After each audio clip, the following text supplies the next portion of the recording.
super readers. Do you remember when Mabel was a little bit nervous about writing a story and writing sentences for the first time? She was nervous because she'd only ever written labels, like the label bed that we put by Mabel's bed. She knows that we use labels to know what something is, like how we add labels to our pictures. Mabel was really nervous to write sentences for the first time, but we helped her out and then she was able to do it. She was able to write her own story about how she went to the playground one day because we helped her.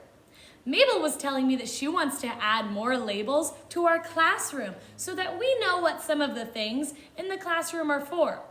But then Mabel started thinking, some of the things she wanted to label, some of those words were really, really long for her. And she's never written a long word before, so Mabel got kind of nervous again. Do you think that we could help Mabel sound out those long words and help her label the rest of our classroom? I think so too. I think you also might understand why Mabel may be feeling nervous. Have you ever tried to write or sound out a really long word? It can be kind of hard, so today we'll help Mabel with it. Today I want to teach you that writers don't just avoid long words, they try really bravely like superheroes to write them. They listen for all of the sounds in the word by saying it slowly. Then they write the sounds they hear. Then they say it again, slowly, to make sure that they really heard every sound in the word. While we help Mabel label some more things in our classroom today, remember that super readers and writers don't just look closely at letters and words, they also listen closely. So today, when we go to write a word, we're going to say it out loud. We're going to say it slowly so that we can hear and write all of the sounds in the word. My clock. I can tell it's a clock because it has numbers that tell us the time of day and the arms move to tell us that time is going. You guys might know this is a clock too, but let's add a label that says clock so that even preschoolers who have never seen a clock before would know. Let's start labeling clock by listening for the first sound in clock. I hear k, k, clock. Which letter makes the k sound? I know that C, like cat, says k. So I'm going to add a C to our label. Now we have the first sound. We have k, but we can't tell what that says. So far it only says k. The k sound could stand for corn or cat, but we want it to say clock. So let's say the word clock slowly to hear the next sound. Clock. I heard the next sound. L is the next sound. Which letter makes the L sound? I know that it's L, like ladybug. Let's make it L. Now our label says cool. We need to listen for the next sound in clock. Ah. Ah is the next sound. I know that's the letter O, so I'm going to write an O. Around. Let's keep listening for the sounds in clock. Ah. K.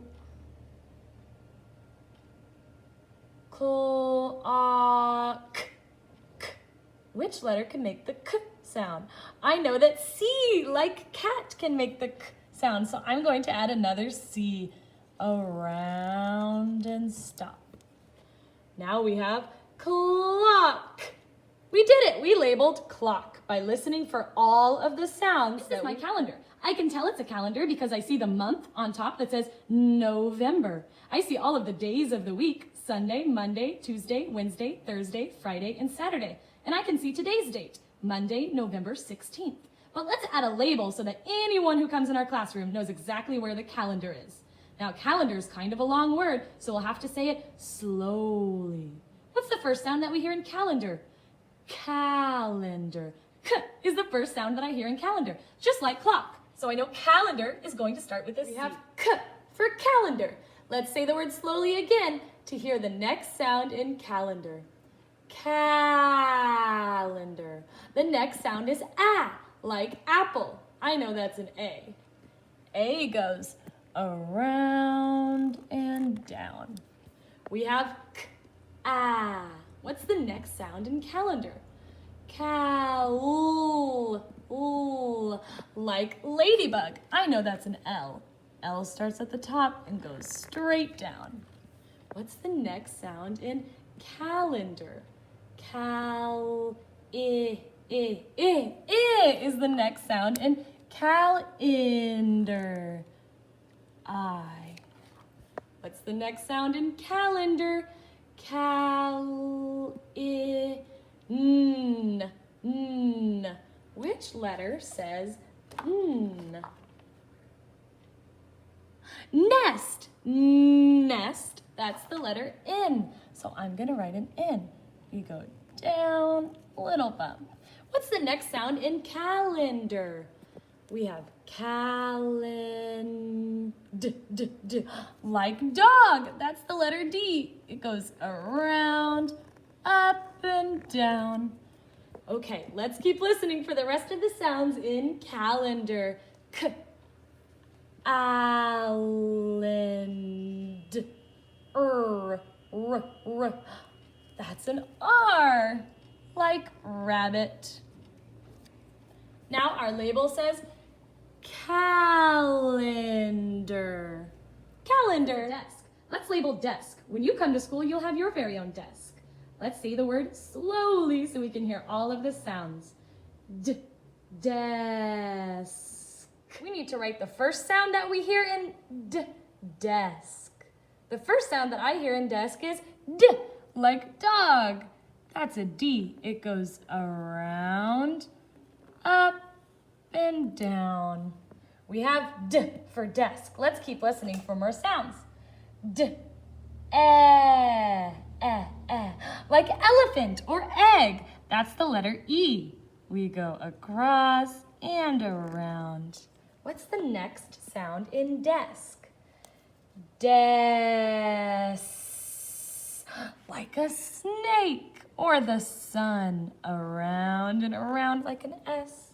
What's the next sound in desk? Desk.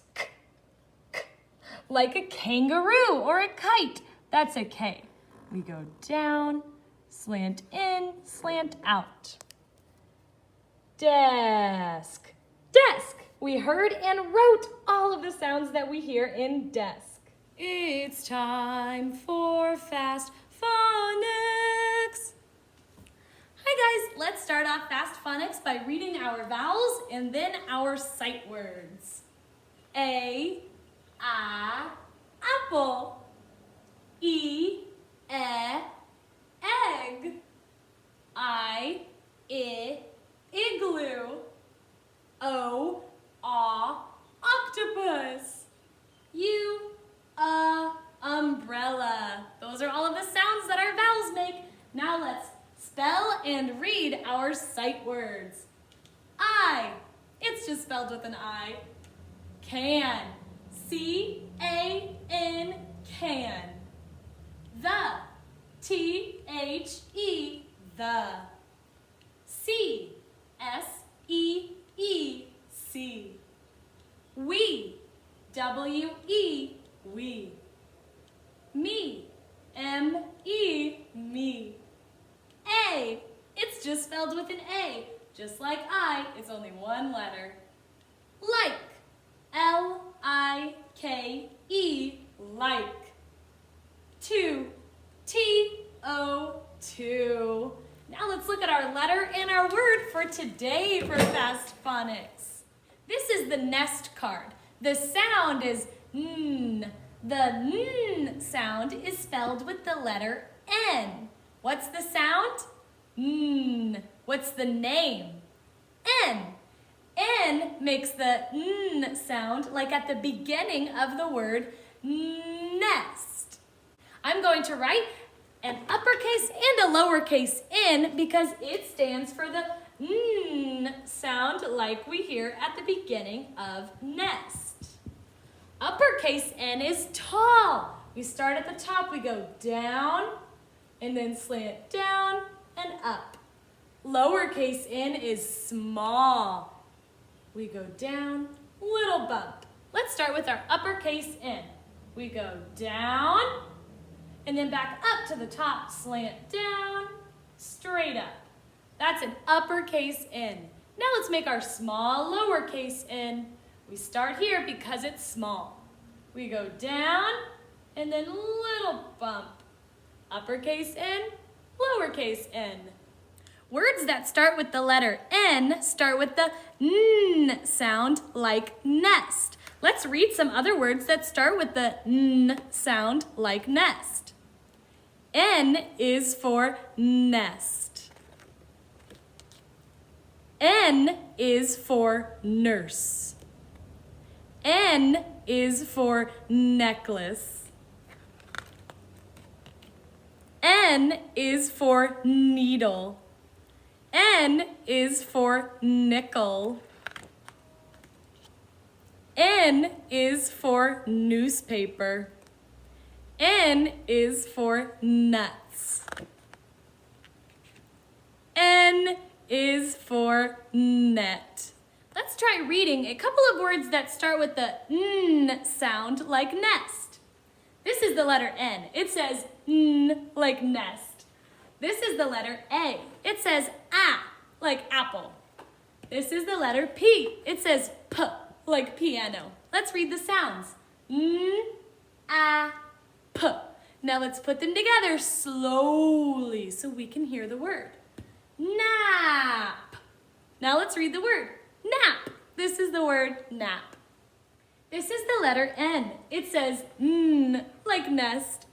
This is the letter O. It says A, like octopus. This is the letter T. It says T, like turtle. Let's read the sounds. N, A, T. Now let's put it together slowly. Not. Now let's read the word. Not. This is the word not. This is the word and. Let's read it, spell it, and write it. First, let's read it together. And. Now let's spell it. A-N-D, and. Spell it with me one more time. A-N-D, and. Now we get to write the word and.